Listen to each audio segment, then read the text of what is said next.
Hello, hello, and we're going to be doing a little bit of a different style of video today. This one's going to be about trying to get into the multiplayer scene for Total War Warhammer 2. It is a fun scene, the replays are awesome, the tournaments are super fun, but every time you think about logging in, it's either really stressful or you just don't feel your skills are up to the task or something like that, and you want to know how to get in there without just losing for games and games and games trying to get in.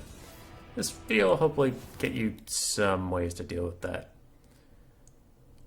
So I guess we could start off with campaign. If you're a campaign player like I was, and you want to get ready for the tournament scene without queuing up immediately, there are some pretty good campaigns for that. One thing I do recommend was a tip given to me by Yawning Firefly. I mentioned it on a stream recently, but it's having the campaign difficulty on Legendary, but the battle difficulty only on Normal.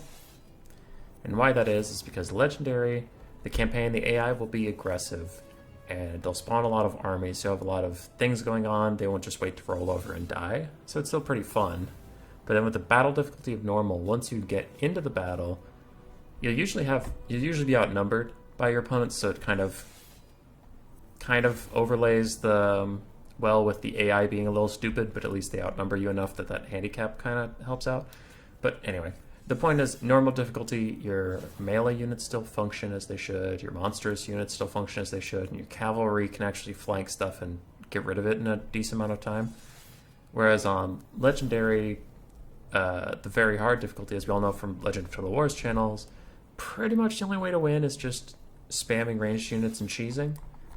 There's not a great way to learn the game outside of that, because if you play anything but ranged cheese, you're just playing suboptimally and you'll probably fall behind and lose. So I like that. And I also thought about it before the stream here, and I thought there are 4 good campaigns to get ready for online. I think Alethanar is good. He has a nice... If you want to get like the hardest campaign you can for the High Elves, Alethanar's is pretty good. You get to fight Dark Elves right away, some Beastmen, some Greenskins, that kind of thing. And his playstyle especially is he's not a mage. He's a kiting lord, so you can't also just throw him into a blob and force the AI to all cluster around him while you chain lightning them or flamestorm them or something. You know, he needs to kite, otherwise he might be in some trouble. So that is a good way to start playing the game, and the High Elf roster is not optimal right now, but it is very diverse. You can get a lot of different units in. You can learn how to use single entities with dragons. You can learn how to use breath attacks. You can learn how to use cav, archers, and their high leadership. So Alethanar is a good campaign to start learning some things. Other than him, we do have Araness Assault Spite. She's pretty good. I would recommend her or Luther, but when I think about Luther, he starts off in Lustria, and the Lizardman AI is one of the worst in the game to play against, in my opinion, because they just spam Saurus and run at you, and they're really dumb, and they just don't seem to use their resources well at all. Whilst Araness is surrounded by Greenskins who play pretty well, Empire units that play pretty well, Skaven who are actually kind of surprisingly good with their faction. She just has better opponents, and she's, unlike Noctilus and Celostra, she's not a caster, which again in campaign is very strong and can kind of serve as a crutch. Just keeping a melee lord alive can be difficult and taxing enough on your micro to give you some of those skills. Another excellent campaign is Karl Franz. Fun-wise, it's just super, super, super good. But as for learning matchups and that kind of thing, you do have Norskins to your north, Greenskins spawn near you, and they will be raiding with Skarsnik and that orc tribe that starts up here. I think it's the Skull Takers, but I don't remember exactly. If you get into a fight with Bretonnia, they're also over there. You can fight other Empire units, obviously. Chaos comes in pretty near to you. The vampire counts are probably going to expand out. You just get a lot of good factions all around you. And the Empire are another roster like the High Elves that I mentioned that you have, you have gun units, you have bow units, you have cav, artillery. You can really learn whatever playstyle you want to while playing them. Then I think the last campaign, this one isn't a single thing, but I do think all the Bretonnian campaigns are pretty good, except for the Fey Enchantress, kinda. Her campaign isn't terrible, but she has a caster and a mortis engine, so she can be a little too easy, honestly. But any of these 3 campaigns will teach you the value of protecting your archers, teach you the value of heavy cavalry, and really pound home cycle charging is important and not just staying in combat, which is something it took me a very long time, to figure out properly. And they're all pretty good. Your infantry's really bad, so you can't just count on them to stand in front of you and shoot. And the Lords of Magic aren't ideal for clearing out massive hordes either. Bretonia's 3 campaigns that aren't the Fae are all pretty good. And with Legendary Campaign, in the battle on normal, another weird thing that it does not communicate to you very clearly, but in battle you can't slow down time, and you can't pause time and do stuff. If you pause, the pause screen comes up, like the menu that says resume battle, quit to main menu, all that shit. So you can't micro your units for free while pause. It forces you to play either at the game's speed or at accelerated pace, and I think that is good. Because online you obviously can't pause, and it forces that. Something that doesn't translate perfectly to online play is you can't use the minimap, and minimap awareness is very good in online play. But you can spin that into a positive, saying you need to get used to checking multiple things at once on your screen while playing that. So if you're a campaign player, that can help you get ready for the online scene if you wanted. And if you are going to try to get into the online scene and you don't know what factions to start with, there are a lot of them, as we can see. I do have a couple recommendations some people might disagree with. So the first thing you probably want is a high leadership faction. The less units are out, the less you have to bring them back, the less you have to pay attention to them rallying. And the first and most obvious one is the dwarves. The dwarves have several nice things about them for someone learning. One, they take an entire aspect of the game out. There's no casters. There's a rune system that's a little different than spells, but you don't really have to worry about winds of magic management. You don't have to worry about running out of mana. Everything's just on a cooldown, so it's simplified. So the dwarves have amazing leadership, a lot of unbreakable units, very stalwart boys, and usually they're expensive, which competitively can be tricky. You don't want expensive units, but what is nice is that your army, by the time you max it out, is probably not going to be a 20 stack.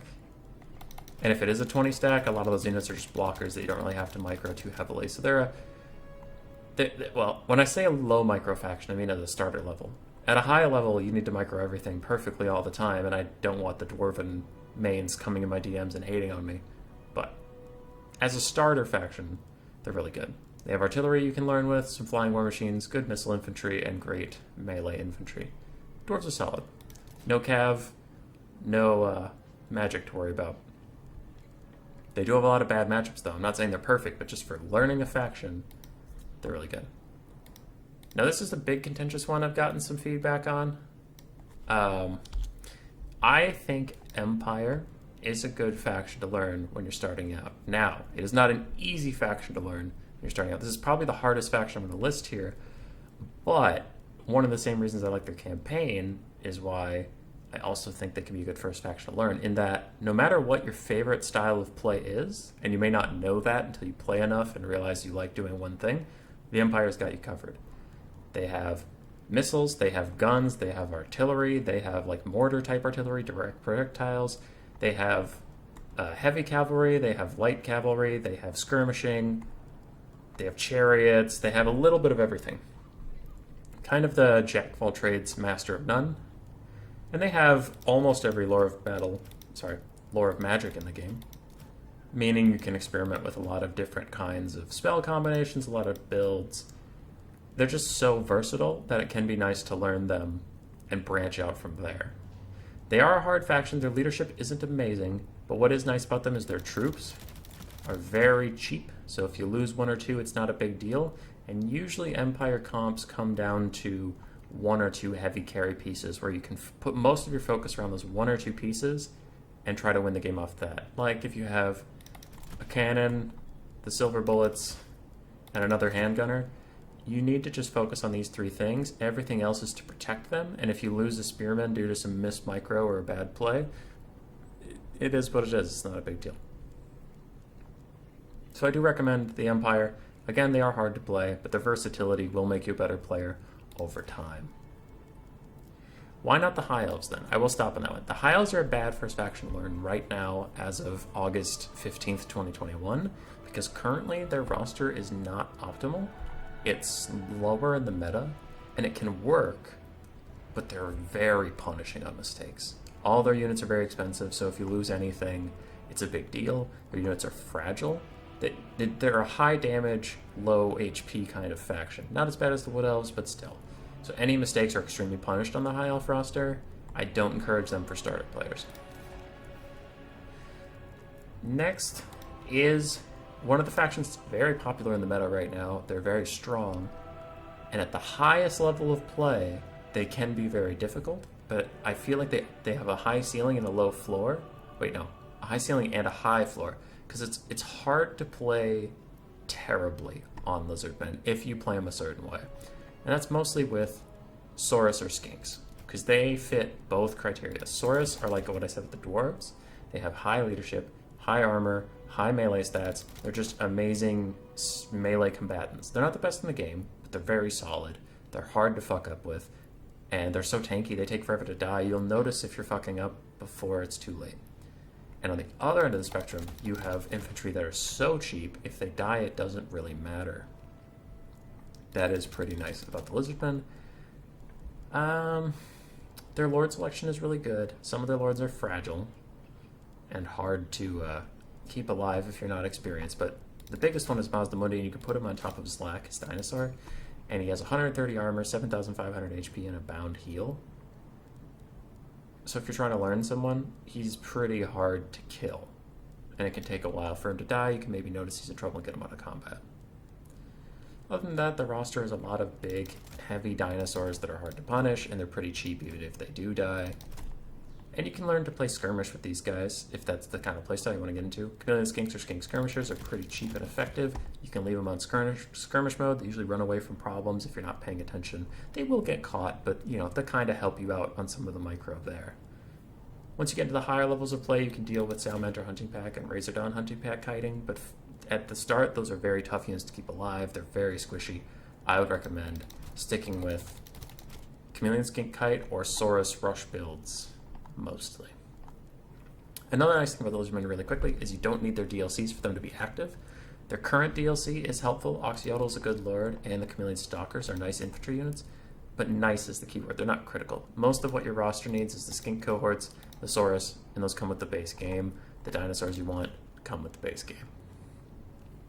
I'm not trying to teach you how to play Lizardmen. I know that was very quick. I'm just suggesting why they might be a good starter faction. And finally, we have the Tomb Kings. The Tomb Kings will be contentious again, but hear me out. There's 3 undead factions. Undead factions are good for new players in one aspect. Your units don't run away at all. They crumble. It's almost impossible to forget about them. Whereas if it's Skaven, my favorite faction, Skaven slaves are out all the time, and if you don't remember to bring them back, they're worthless. And if they're out of position, you'll lose. Tomb Kings aren't running. They're unbreakable. Now, the Vampire Coast have a lot of guns, but currently they're kind of weak, and they're highly punishable if you let archers get too close to your guns or something like that. Vampire Counts are very, very hard to play, because while their faction doesn't seem like it would take a lot of micro, it's hard. They're hard to win with. They're hard to fuck up, but they're hard to win with as well. So you need to really know win conditions. You need to really know what to abuse, what to punish to win Vampire Counts. So I think Tomb Kings might be the best undead faction to learn. Your front line is always going to be Skeleton Spearmen and Skeleton Warriors. You literally don't care about them. If they die, it does not matter. They don't do anything. They just stand there until they die. So you don't have to worry about losing them, because that's their entire job. There's not a lot of lord choices, so you don't really have to worry about learning too many people. Just take Cetra and Ark in the black, maybe Kotep once in a while, figure them out, learn their kits, learn where they're good through repetitions. And there's not, you know, you don't have so many decisions that it's paralyzing. You just have a nice couple few. They have decent lords of magic, Nahakara and Death and Light. All of them are very good at different things. You have some basic archers, some basic cavalry, chariots are nice. They have big monsters if you want them, and they have some monstrous bow units, whereas opposed to the Vampire Coast, where if archers get too close to your cannons are totally dead. That's it, end of story. If archers get too close to your Shopti, that's bad, but you can run away with your Shopti. They have 54 speed, so they can get out of there. They're mobile. They're less punishing of mistakes, in my opinion. Also, they have some artillery and the mechanics, so they're just less punishing than the Coast if you make mistakes, and they're a little easier to figure out your win condition than Vampire counts. Their roster is extremely limited, and in the long run, that could hurt your enjoyment of them. But in the short run, when you're just trying to figure out the game, that also means you can learn every unit on the faction quickly, because there's not that many. So those are my recommendations for the 4 main factions that you could learn. Now, you can learn anybody. I will give you some warnings, and I'll be super quick about this. Don't learn Skaven right away. They're very difficult. Like, not difficult to play. I'm not trying to hype myself up here. I'm just saying I went into multiplayer, and I insisted on playing Skaven over and over again. And Skaven, you need to know the fundamentals of a battle, and I didn't. And I got my ass kicked over and over again, because your lords are largely immobile. They're largely low in leadership, low in armor. Overcasted fireballs kill them. They're slow compared to other things because they're not mounted. Low leadership for the whole faction means you're constantly, if you're not on top of rallying them, you're going to lose them. And that's not good. Most of your value is in very expensive, cowardly, slow weapons teams, so it's just, they're a very punishing roster if you aren't already good at multiplayer, and I wasn't. And it took me 6 months before I got my first win in a tournament. Another bad faction to start off with, in my opinion, would be Wood Elves. I think these are the big 2 that you want to avoid as a starter. Everything on this roster is fragile. Everything. Everything. Treekin seem like they're tanky, and they kind of are, but the problem for them is that they're slow and they're big and easy to hit, so with enough time, archers can wear them down, and this faction does not forgive mistakes at all in any sense. Their cavalry hits hard but dies quickly. You can see even their Wild Riders have 40 armor.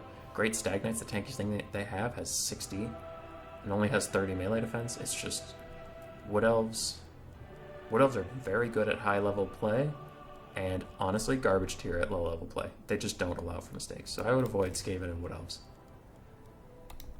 I think that's it for my faction recommendations. So I have 2 things left, then I'll be done for the day here. I do need to double check something so I don't misspeak. Where are you? There you are. SPQR. Got it. If you want to get involved, I would avoid quick battles. Quick battles are dumb. They are easy. I'll admit they're easy. But usually what happens is you're going to get demoralized because you go in there and you'll get people who will play like this shit.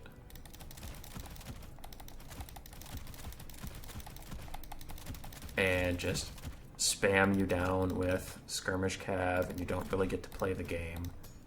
You don't get to have any fun, and you're like, never mind, I suck at this. This game sucks, and everything about it sucks. And it's like, all right, the tournament community has rules that are designed to make the game not a boring nightmare piece of shit. So even if you're not trying to be the best of the best or Falcon or anything, I still recommend getting into the tournament community, even if you can just play online with people that aren't going to be dickheads. So there's my spew about quick battles. Now, if you want to get involved in that community and you don't know where to start, I have a couple recommendations. I need to get this up and then go to my stream thing, right screen. All right, you can all see my Discord now. The War Room, it's Zerkovich's channel. He is a YouTuber, but I was invited by a friend, TN, to this group because they hosted a tournament that I joined and had a ton of fun in. But one thing I've noticed about hanging out with these guys is they have a ton of newer players, people who aren't super serious about the game, people who aren't gonna try to just raffle stomp you for hours and hours. They're looking for games. You can see every day there's some people on here. And when I play with these guys, they're nice. They're not, you know, okay, I don't want to be an asshole, but like not all of them are super great at the game. They're just here if they want to have fun. They're a good bunch of dudes. I'll include a link to this Discord in my video description. But if you want to get started and you don't really want to hop straight into a tournament, this is a good place to be, honestly. The other 2 aren't really Discords I can invite you to, but I would get in touch with some guys with the clan tag AIMA. they've been recruiting a lot recently, or the SPQR guys. I don't know if they're even recruiting. I think they might just be a group of friends, but it wouldn't hurt to reach out to them. Both of these clans have a lot of very new players. So even if you don't want to join a clan, reaching out with them, seeing how you can get some games with them, you'll get players that they might still be a little bit better than a brand new player because, I mean, they're in a clan, so they've been playing for some amount of time, obviously, but they're very nice guys, and they're very good at hooking you up with newer people. I guess that's what I should say. I'm not trying to say if you run into someone with AIMA, they're a pushover, because obviously King of the Dead's in that faction, TN's in that faction, they're very good, but they have a lot of newer players, so they can set you up with newer players, right? That's what I'm trying to get to. And same with SPQR. I know Hayden's super nice. He messages me a lot about stream stuff. I think I've played with Praetor. Praetor's very good. They're just good resources. They're good ways to get you into the game. And then just making sure I didn't miss anything on my notes. AIMA, Zergs.